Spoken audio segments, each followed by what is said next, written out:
नमस्कार साथियों, मैं हूं आपका दोस्त भानु भार्गव। आप देख रहे हैं जीके विद भानु चैनल। साथियों, पदोन्नति से एक बड़ी अपडेट निकल करके आ रही है। फाइनली पदोन्नति का ड्राफ्ट हो गया है तैयार, नया ड्राफ्ट तैयार हुआ है।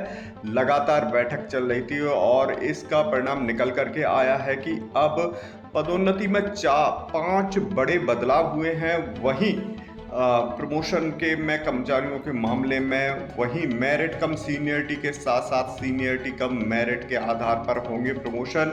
साथ में पद संख्या से दुगने और 4 अतिरिक्त प्रति पद पर बुलाए जाएंगे, कर्मचारियों को प्रमोशन दिया जाएगा। तो क्या है नया फॉर्मूला नए ड्राफ्ट के साथ, इस वीडियो में जानेंगे। वीडियो को लास्ट तक जरूर देखिएगा, लाइक एंड शेयर करना नहीं भूलिएगा।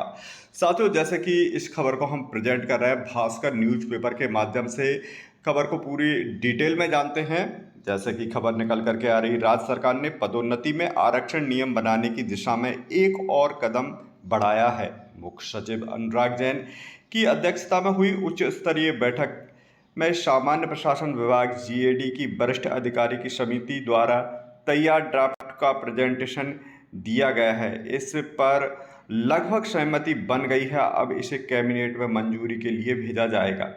यदि सब कुछ तय समय पर हुआ तो अप्रैल 2016 से रुकी हुई पदोन्नति की प्रक्रिया सितंबर 2025 से शुरू हो जाएगी। इसका लाभ प्रदेश के करीब 4 लाख अधिकारी कर्मचारियों को मिलेगा। पूर्व मुख्यमंत्री डॉक्टर मोहन यादव ने भी पदोन्नति नियम को लेकर सकारात्मक रुख दिया था।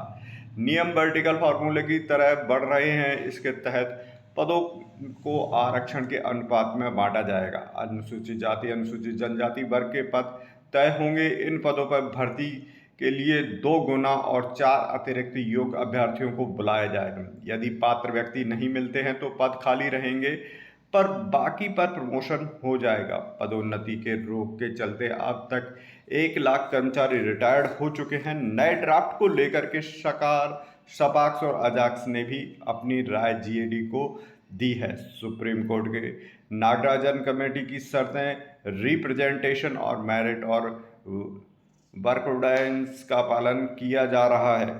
वहीं यहाँ पर हम देखते हैं 5 बड़े जो बदलाव हुए हैं वो क्या, और साथ में सीनियरिटी कम मेरिट और मेरिट कम सीनियरिटी का क्या है नया फॉर्मूला। 5 जो बड़े बदलाव होंगे उन्हें हम यहाँ पर जानते हैं। पहला है, पहले अनुसूचित जाति और अनुसूचित जनजाति वर्ग के पदों पर को भरा जाएगा। इसमें पहले अनुसूचित जनजाति के पद भरे जाएंगे, फिर उसके बाद अनुसूचित जाति के पद और अंत में अनारक्षित वर्ग के पदों पर नियुक्ति होगी। यदि अनुसूचित जाति अनुसूचित जनजाति के वर्ग के लिए आरक्षित पदों पर कोई पात्र व्यक्ति नहीं मिलता है तो वे पद रिक्त ही रहेंगे। तो साथियों, पहला बदलाव ये किया गया है। वहीं सितंबर से नवंबर के बीच डीपीसी होगी। अगले साल के लिए मौजूदा वर्ष के सितंबर से नवंबर के बीच डीपीसी होगी। साथ ही 31 दिसंबर तक चयनित लोगों की पात्रता का निर्धारण हो जाएगा। पद रिक्त होते जाएंगे और पात्र लोग को प्रमोशन मिलता जाएगा। यहाँ पर हम तीसरा बदलाव देखते हैं। 6 पद खाली तो 16 लोगों को बुलाया जाएगा।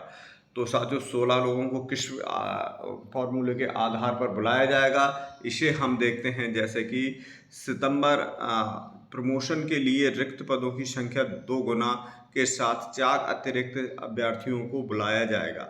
उदाहरण के लिए यदि 6 पद खाली हैं तो दुगने उसके 12 हो जाएंगे और 4 अतिरिक्त यानी कुल मिलाकर के 16 लोग को बुलाया जाएगा। वहीं चौथा फार्मूला है, पूर्व में प्रमोशन तो रिवर्ट नहीं किया जाएगा। जिन्होंने पूर्व में प्रमोशन लिया है तो उसे किसी भी रिवर्ट में नहीं भेजा जाएगा।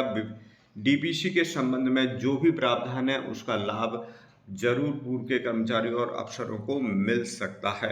वहीं 5वां बड़ा बदलाव हुआ है, क्लास 1 ऑफिसर के लिए मेरिट कम सीनियरिटी के आधार पर सूची बनाई जाएगी। तो ये क्लास 1 अधिकारियों के लिए है कि मेरिट कम सीनियरिटी की सूची बनाई जाएगी। इसके नीचे के पदों के लिए सीनियरिटी कम मेरिट को पैमाना बनाया जाएगा। इससे उच्च पदों पर गुणवत्ता बनी रहेगी। मेरिट कम सीनियरिटी यानी पदोन्नति का पहला आधार योग्यता होता है और फिर उसके बाद वरिष्ठता को भी ध्यान में रखा जाएगा। सीनियरिटी का मेरिट का यानी पदोन्नति में पहला आधार वरिष्ठता होता है, उसके बाद योग्यता को देखा जाता है। तो साथियों, 5वां जो नियम है वह काफ़ी प्रभावित करेगा कर्मचारियों को उनको पद दिलाने में, वहीं प्रथम श्रेणी के अफसरों को मेरिट कम सीनियरिटी के आधार पर प्रमोशन दिया जाएगा। तो साथियों, प्रमोशन से यह बड़ी अपडेट निकल करके आ रही है। इसी प्रकार की अपडेटेड जानकारी के लिए हमारे चैनल को सब्सक्राइब कीजिए। मिलते हैं अगले अपडेटेड वीडियो के साथ, तब तक के लिए जय हिंद, जय भारत।